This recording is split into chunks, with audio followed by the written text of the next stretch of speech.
warahmatullahi wabarakatuh. Waalaikumsalam warahmatullahi wabarakatuh. Bagaimana kabarnya adik-adik pada pagi hari ini? Alhamdulillah, baik. Nah, adanya kakak di sini, kakak ingin menjelaskan sedikit tentang bimbingan belajar bagi siswa di MTS dengan menggunakan layanan bimbingan kelas 6. Nah, bimbingan belajar bagi siswa MTS di sini, kakak membaginya menjadi 5 poin. Yang pertama adalah apa pengertian bimbingan belajar bagi siswa, dan yang kedua apa tujuan dan fungsi bimbingan belajar bagi siswa, serta yang ketiga bagaimana bentuk dan strategi layanan bimbingan belajar siswa, dan yang keempat apa peran guru BK dan wali kelas dalam bimbingan belajar, dan serta yang kelima atau poin yang terakhir apa saja faktor yang mendukung dan menghambat proses pembelajaran bagi siswa. Nah, di sini kakak akan menjelaskan satu persatu poinnya. Poin yang pertama adalah apa pengertian bimbingan belajar bagi siswa. Tentunya di sini belum tahu kan apa itu pengertian bimbingan belajar bagi siswa. Nah, pengertian bimbingan belajar bagi siswa adalah proses yang sistematis dan terencana untuk membantu siswa mengatasi kesulitan belajar. Contohnya memahami diri, mengembangkan kebiasaan belajar yang baik, dan mencapai prestasi akademik. Bimbingan belajar ini bukan hanya tambahan materi, tetapi juga berfokus pada pembentukan sifat positif dan keterampilan belajar yang membuat siswa lebih mandiri. Bimbingan belajar penting untuk siswa MTS usia kalian, yang tentang usia kalian itu sekitar 12 sampai 15 tahun, yang menghadapi perubahan besar dan berbagai masalah belajar. Contohnya seperti kesulitan memahami materi, kurangnya motivasi belajar, dan kecemasan saat ujian. Bimbingan belajar ini juga membantu membangun kedisiplinan dan tanggung jawab belajar bagi siswa. Poin yang kedua adalah apa tujuan dan fungsi belajar. Nah, di sini kakak itu membaginya menjadi 2. Yang pertama tujuan bimbingan belajar. Dan yang kedua apa fungsi bimbingan belajar. Nah, tujuan bimbingan belajar kakak membaginya menjadi 6 poin.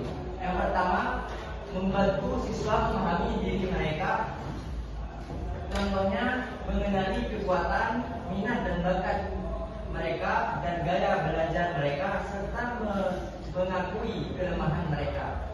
Dan yang kedua, mengatasi kesulitan belajar dengan mengatasi hambatan dalam membaca, menulis, dan pemahaman.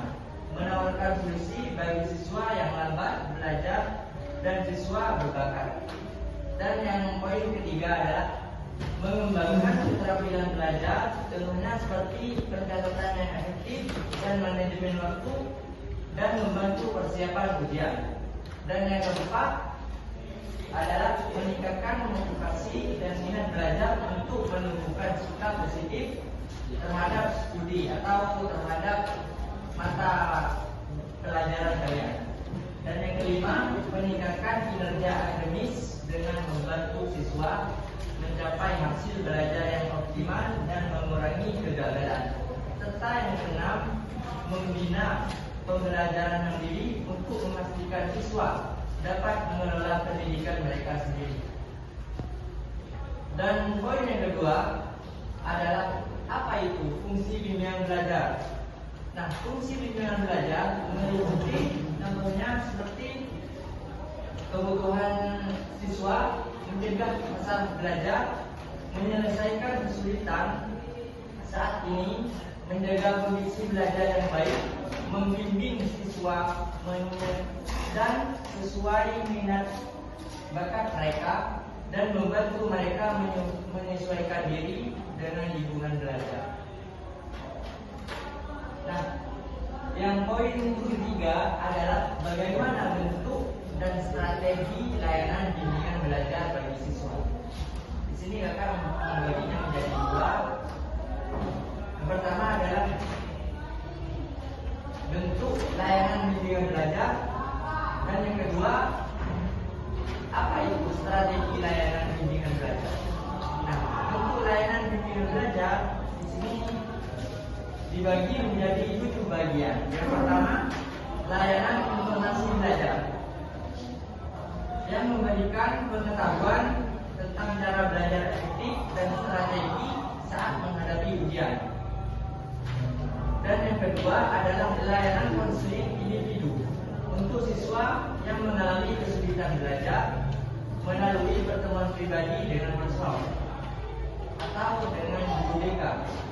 Yang ketiga adalah layanan konseling kelompok, di mana siswa itu contohnya berdiskusi dalam kelompok kecil yang terdiri dari 3 orang atau lebih dan menceritakan tentang masalah belajar yang kalian hadapi.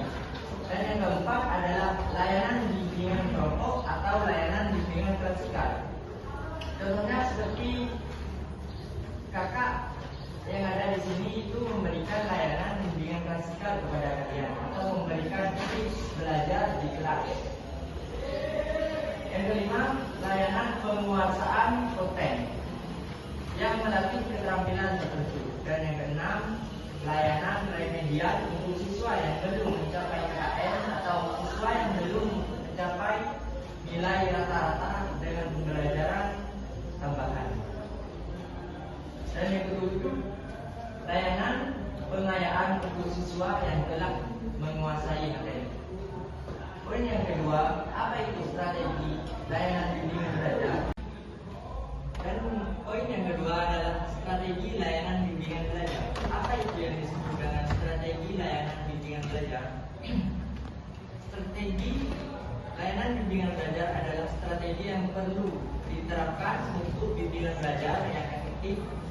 Contohnya termasuk pendekatan individual dan pendekatan kelompok, kolaborasi dengan guru, keterlibatan orang tua, pemanfaatan media dan teknologi, serta memberikan motivasi dan penguatan positif bagi siswa.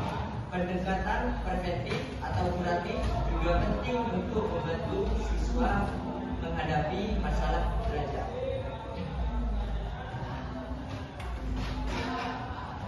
Dan poin yang keempat adalah apa peran guru BK dan wali kelas dalam bimbingan belajar. Nah, di sini kakak itu membaginya menjadi 2 bagian, yaitu apa peran guru BK dan apa peran guru wali kelas. Peran guru BK berperan penting dalam memberikan layanan bimbingan dan konseling bagi siswa, terutama dalam mendukung pembelajaran.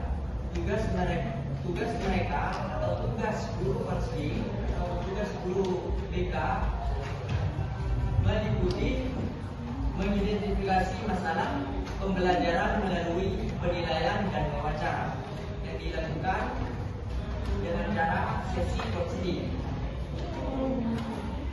menawarkan konseling individual untuk membantu siswa memahami kesulitan belajar mereka, dan mengadakan sesi konseling kelompok untuk berdiskusi dan pelatihan keterampilan.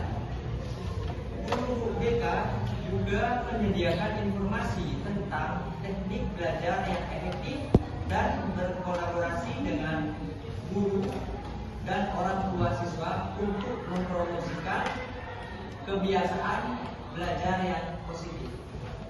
Poin yang kedua adalah peran wali kelas. Apa peran wali kelas dalam bimbingan belajar bagi siswa? Peran guru kelas atau peran wali kelas memiliki hubungan emosional dan administratif dengan siswa, menjadikan peran mereka krusial dalam mendukung bimbingan belajar. Guru wali kelas memantau kehadiran dan perilaku siswa, berfungsi sebagai penghubung antara siswa, guru, dan orang tua mengenai kemajuan pembelajaran yang menciptakan suasana kelas yang nyaman, memotivasi siswa. Mereka juga mendeteksi masalah belajar sejak dini dan mengkomunikasikan kemajuan siswa terhadap orang tua dan membantu siswa dengan jadwal belajar dan pekerjaan rumah sambil menghadapi perkembangan yang positif.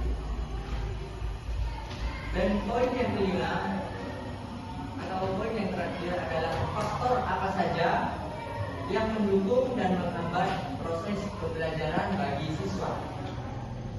Nah, di sini faktornya itu dibagi menjadi dua, yaitu faktor pendukung dan faktor penghambat. Faktor pendukung di sini ada faktor internal dan faktor eksternal.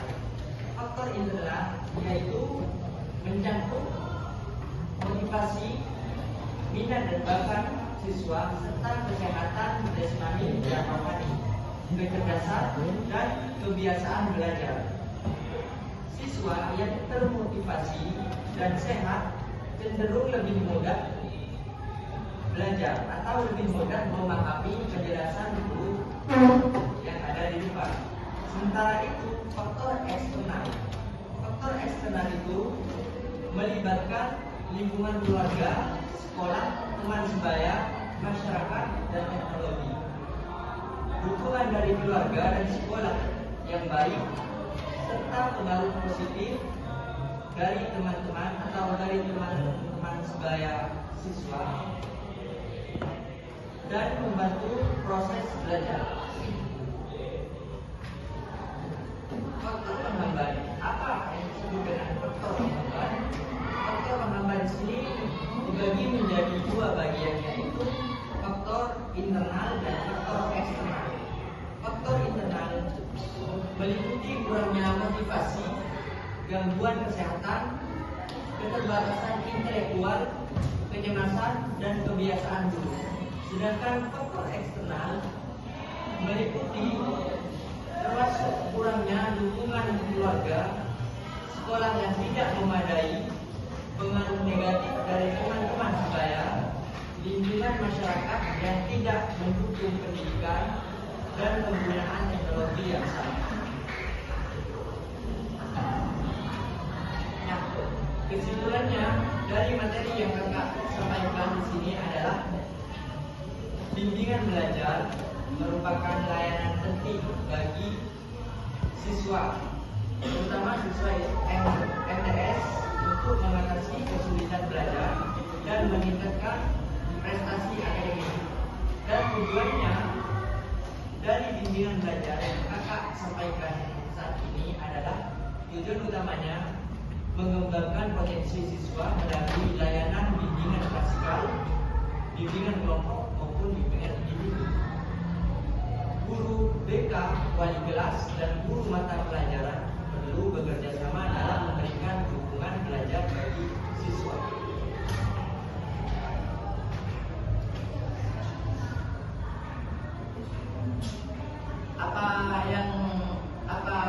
Ada yang ingin dipertanyakan oleh siswa atau sudah mengerti?